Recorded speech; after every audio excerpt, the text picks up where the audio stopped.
Sekarang kita membahas pengungkapan terkait dengan perubahan kebijakan akuntansi.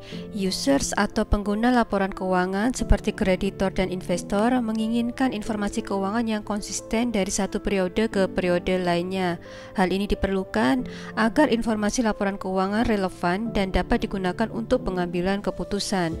Berikut ini beberapa pengungkapan yang utamanya dibutuhkan dalam catatan atas laporan keuangan.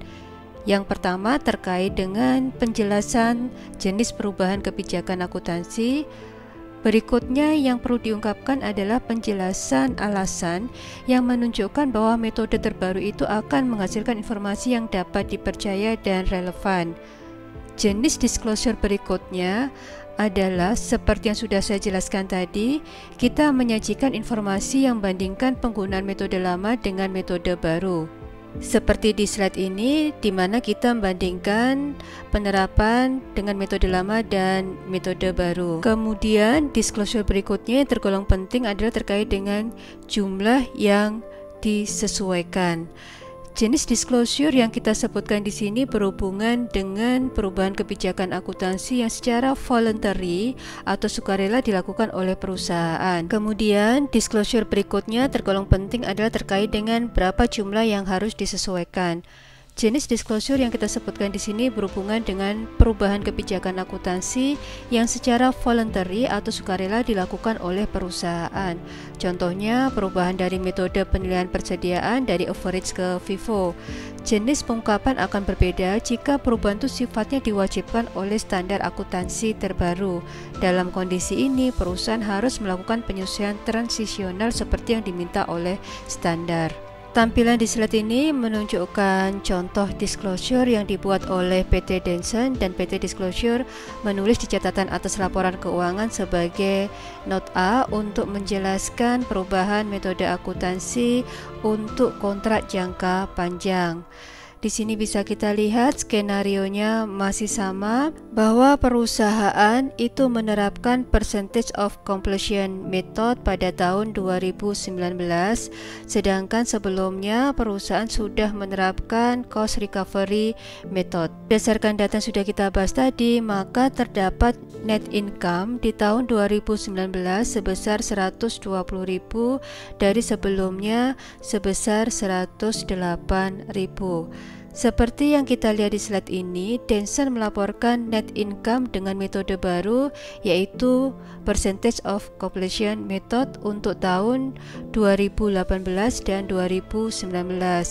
Perusahaan secara retrospektif menyesuaikan laba rugi tahun 2018 untuk melaporkan informasi dengan basis percentage of completion basis. Di samping itu, catatan atas laporan keuangan harus menyajikan informasi terkait dengan jenis perubahan, alasan kenapa berubah, dan tahun yang terkena dampak perubahan. Di samping itu juga, perusahaan juga diminta untuk menyediakan data selisih antara jumlah berdasarkan dua metode tersebut. Masih terkait dengan pengungkapan, seperti yang sudah saya jelaskan sebelumnya, pengungkapan harus menyajikan cumulative effect atas perubahan ke retained earnings sebagai saldo awal periode. Di kasus Denson, tanggal 1 Januari 2018, Denson menyajikan informasi seperti yang kita lihat di Note A tadi. Denson juga menyajikan informasi tersebut di laporan perubahan ekuitas di bagian laba ditahan. Kita asumsikan bahwa saldo laba ditahan adalah sebesar 1.360.000 di awal tahun 2017. Jadi, tampilan before change ini menggambarkan kondisi laba ditahan yang sudah dibuat oleh perusahaan mulai tahun 2017 sampai 2019 dengan cost recovery method. Jika Denson menyajikan comparative statement untuk tahun 2018 dan 2019 dengan metode percentage of completion, maka perusahaan harus merubah saldo awal laba ditahannya tertanggal 1 Januari 2018. Selisih antara saldo laba ditahan antara kedua metode tersebut bisa kita lihat di slide ini. Kita mulai dengan saldo awal di tahun 2018 dengan percentage of completion sebesar 1.720.000, kemudian dengan cost recovery method sebesar 1.600.000, sehingga menghasilkan selisih cumulative effect sebesar 120.000. Selanjutnya, perusahaan menyusun laporan laba ditahan di akhir periode di mana selisih kumulatif tadi mempengaruhi saldo laba ditahan. Di sini kita bisa lihat bahwa nilai 120.000 sebagai penyelesaian karena menerapkan metode baru yang berhubungan dengan kontrak konstruksi. Jadi kita bisa lihat di tahun 2018 di sini. Di sini perusahaan melakukan penyelesaian di awal periode tahun 2018 untuk mengakui kelebihan penilaian dengan percentage of completion method dibandingkan dengan cost recovery. Sehubungan dengan itu, laba ditahan awal periode 1.720 di tahun 2018 kemudian menghasilkan laba ditahan akhir senilai 1.828.000.